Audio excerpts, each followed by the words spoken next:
তোমাদের সাথে আলাপ করার দাও সুযোগ আমারে। এসো সবাই গড়ি এক সুন্দর পরিবার ঘরে বাইরে। দিনটা ছিল 26শে মে, রবিবার। এক অপূর্ব সুন্দর ওয়েদার করেছিল সেদিনকে। আমি, মা এবং বাবা রওনা দিয়ে দিচ্ছিলাম সুদূর কলকাতার উদ্দেশ্যে। না, কলকাতা আমরা সবাই মিলে ঘুরতে যাইনি, গিয়েছিলাম নিজের এবং নিজের সাথে সাথে অনেক মানুষের একসাথে এক স্বপ্ন পূরণ করতে। সেদিন ছিল আমার সম্পাদিত প্রথম সংকলন অন্তরের আয়না বইটির মোড়ক উন্মোচন। আমাদের বীরভূম থেকে আমরা অনেকেই একসাথে গেছিলাম। তাদের মধ্যে আমার মাসির মেয়ে লেখা ছিল, পিসির মেয়ে লেখা ছিল, আমার বন্ধু বান্ধবী সবাই আমাকে প্রচণ্ডভাবে সাহায্য করেছিল। তাই আমরা বীরভূমবাসী বিশ্বভারতী ধরে রওনা দিয়ে দিয়েছিলাম কলকাতার উদ্দেশ্যে। মনের মধ্যে এক চাপা টেনশন কাজ করছিল। তার মধ্যে খবর পেয়েছিলাম কলকাতার বুকে নাকি আছড়ে পড়বে রেমাল ঝড়, ল্যান্ডফলও হতে পারে। সেই প্রতিকূলতাকে মাথায় নিয়েও আমরা এগিয়ে গেলাম আমাদের বই প্রকাশের উদ্দেশ্যে। হাওড়া স্টেশন পৌঁছে জানতে পারি যে সেদিনকে মেট্রোও চলছে না। প্রথমত সেদিন ছিল রবিবার, দ্বিতীয়ত সেদিন রেমাল ঝড়ের জন্য অনেক মেট্রো বন্ধ করে দেওয়া হয়েছিল। সেন্ট্রাল মেট্রো থেকে 10-20 পা দূরে নলিনী গুহ সভাঘরে নহলি স্মরণে আয়োজিত বই প্রকাশের প্রথম 1 ঘন্টার সঞ্চালনার দায়িত্ব ছিল আমার ওপর। আমাদের পৌঁছাতে এমনিতেই অনেক দেরি হয়ে গেছিল, সময় ছিল 11টা। কিন্তু কি আর করা যাবে, বাস ধরে আমরা রওনা দিলাম নলিনী গুহ সভাঘরের উদ্দেশ্যে। কলকাতা পৌঁছে আমরা দেখি যে না, তখনও ঝড় বা বৃষ্টি সেরকমভাবে কিছুই শুরু হয়নি, তবে প্রচণ্ড মেঘ করে আছে। ওয়েদারটা সুন্দরই ছিল, খুব বেশি গরম ছিল না, তার জন্য জার্নিটা যাওয়ার সময় খুব বেশি জানায়নি। 20-25 মিনিটের বাস জার্নির পর আমরা গিয়ে পৌঁছালাম নলিনী গুহ সভাঘরে।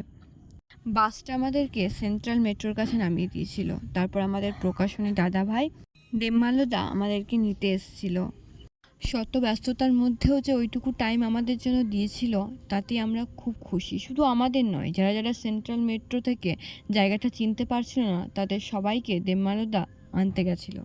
টাকা পয়সা এই সব কিছুই ক্ষণস্থায়ী, কিন্তু মানুষের কাজ আর ব্যবহার এটাই মানুষের মনে চিরজীবন থেকে যায়। এত তাড়াহুড়োর মধ্যে আমার প্রথমটুকুর সঞ্চালনার কেউই সেরকম ভিডিও নেয়নি, তাই দিতে পারলাম না। গিয়েই প্রথম আমাদের অনুষ্ঠানটির শুভ সূচনা হয়েছিল এই বোনটির মাধ্যমে। এরপর আমার সঞ্চালনার এবং অনুষ্ঠানের কিছু ভিডিও দিলাম।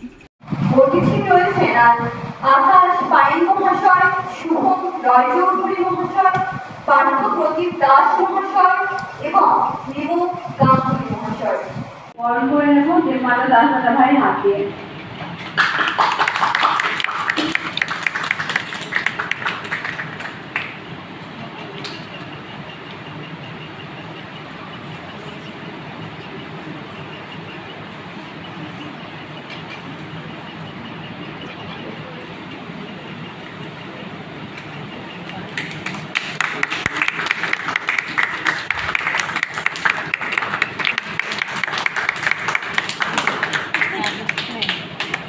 এনারা দুজন হলেন আমাদের নহলি স্মরণী প্রকাশনীর কর্ণধার এবং সহকর্ণধার দেবমাল্য দাস এবং কৌশিকী বসু।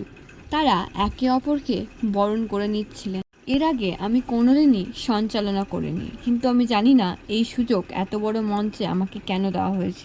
আমাকে এত বড় সুযোগ করে দেওয়ার জন্য আমি অনেক অনেক ধন্যবাদ জানাবো দেবমাল্য দাস দাদাভাইকে। আমি এই সম্পাদনাটা হয়তো দেবমাল্য দাস দাদাভাই এবং সৌম্য দাদাভাই ছাড়া করতেই পারতাম না। আর আমাকে যে উৎসাহ দিয়েছিল আমার বান্ধবী সুমনা, তাকে অনেক অনেক ধন্যবাদ। তাই বলে যদি তোর ডাক শুনে কেউ না আসে তবে একলা চলো রে। কিন্তু হয়তো সবসময় জীবনে একলা চলা যায় না, সফলতার পিছনে অনেক মানুষের হাত থাকে। এটা হচ্ছে কোয়েল দিদিভাই ওয়ার্ল্ড বুক হোল্ড রেকর্ডার। সব মিলিয়ে মঞ্চে বসেছিল চাঁদের হাট।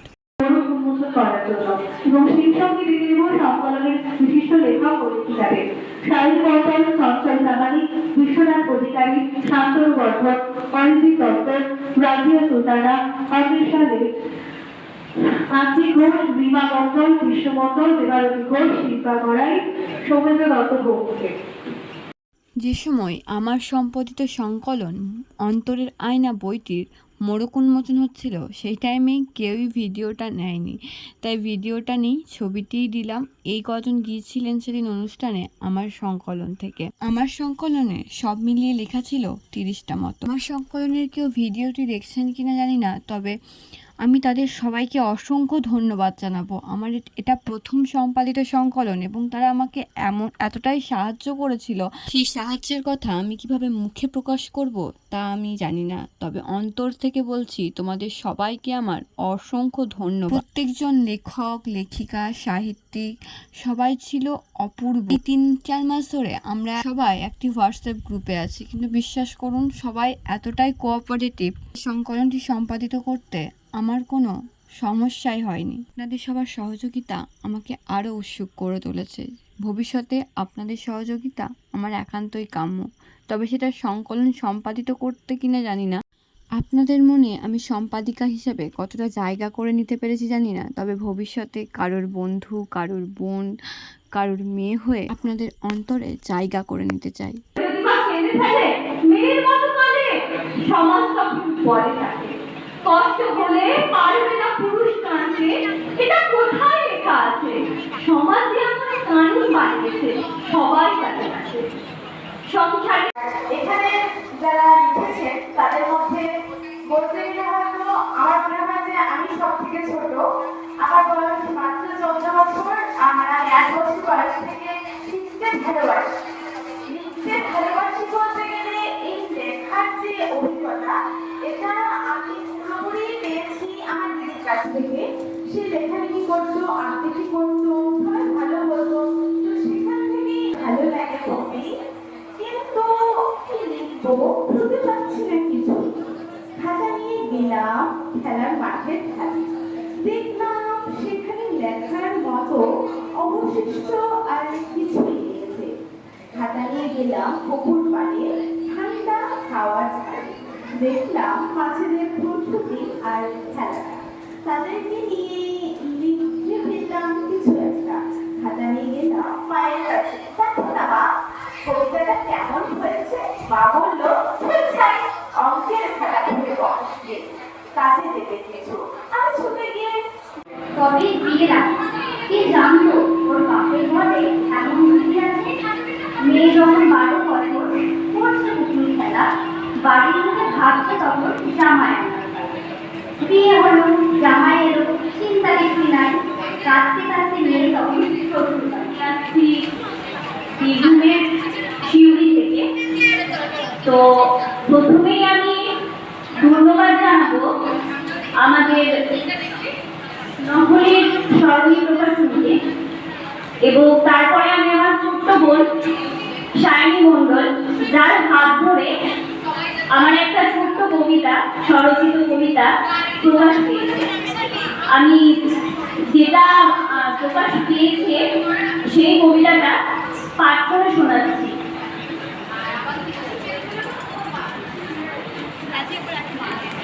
কবিতার নাম রেখেছিলাম আমি সেই একজন যার কাঁধে মাথা রেখে তুমি অন্য কারোর জন্য কাঁদো। আমি সেই একজন যার চোখে চোখ রেখে তুমি অন্য কারোর স্বপ্ন দেখো। আমি এতে কষ্ট পাই না, সত্যি কি পাই না, নাকি মিথ্যে বলছি জানি না, হয়তো পেয়েছি। কবিতা পাঠের মধ্য দিয়ে আমাদের অনুষ্ঠান ওখানেই সমাপ্ত হয়েছিল।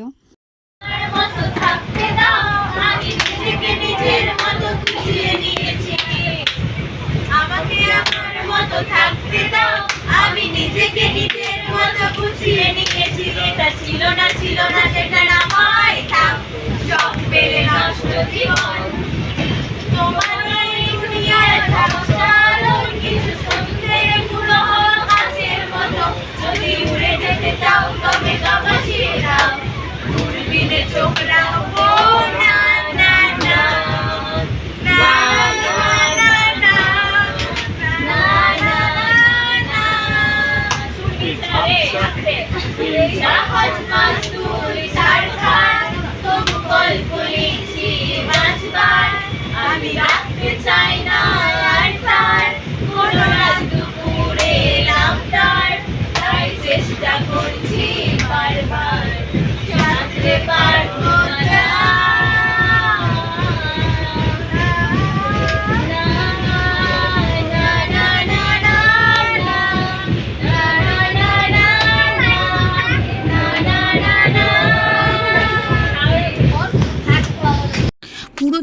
সবাই একসাথে কাটাতে পেরে সত্যি খুব আনন্দ হচ্ছিল। আর এরা তো দুজন বন্ধু হয়ে গিয়েছিল, একটা আমার ছোট মাসির ছোট মেয়ে আর একটা হচ্ছে সুলতানির বোন। সুলতানিকে তার পরিচয় একটু পরে দিচ্ছি। বোলপুর পেরোতে না পেরোতেই ট্রেনে চেপে গেছিল বাউল, আর বোলপুর মানেতে বাউল আমরা সবাই জানি, তাই আমি আর মেসোমশাই নাচ করছিলাম।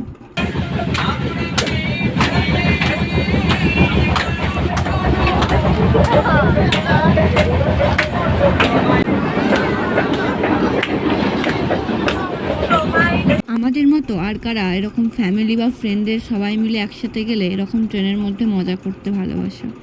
আর এটাই হচ্ছে সেই সুলতানি, আমার নবোদয় জীবনের পাওয়া সব থেকে দামি উপহার। হারের থেকে বেশি কিছু বলছি না, তবে এর নাম সুলতানি নয়, এটা আমি ওকে বলে ডাকি। ওর নাম হচ্ছে রাজিয়া সুলতানা, ওরও একটা লেখা ছিল। আমি নেমে গেছিলাম সাঁইথিয়াতে আর ওর ডেস্টিনেশন ছিল রামপুরহাট, তাই দুজনাকে বিদায় জানাচ্ছিলাম। 7 বছর একসাথে থাকার পর আবার অনেক দিন পর একসাথে পুরোটা দিন থাকতে পারলাম। এর মধ্যে আমি মিস করছিলাম সুবর্ণাকে আর আমার গ্রামের প্রিয় বান্ধবী দিশাকে। ওদেরও লেখা ছিল, কিন্তু দিশা ক্যাম্প থাকার জন্য আসতে পারেনি আর সুবর্ণা নিজের শারীরিক অসুস্থতার জন্য আসতে পারেনি। তবে আশা করব তারা আগামীবার আমাদের সাথে যাবে এবং বীরভূমবাসী আমরা হই হই করে খুব আনন্দ করব। আর আমি এর মধ্যে অন্বেষার কোনো রকম ক্লিপ পাইনি, কারণ ও যেহেতু কলকাতাতেই থেকে গেছিলো তাই ওর কোনো রকম ক্লিপ পাইনি। তবে ও গেছিলো এবং ওকেও আপনারা ওই ছবিটির মধ্যে দেখতে পাবেন মোড়ক উন্মোচনে।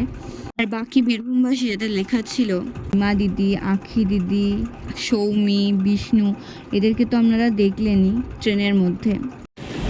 আমার বাবা, মাসি, মেসোমশাই, বুনি, মা সবাই মিলে আমরা গেছিলাম। হ্যাঁ, যাই হোক আমরা ফিরলাম। আশা করছি সবারই কম বেশি অনুষ্ঠান ভালো লেগেছে। আজকের ভিডিওটি এখানেই শেষ করছি। টাটা।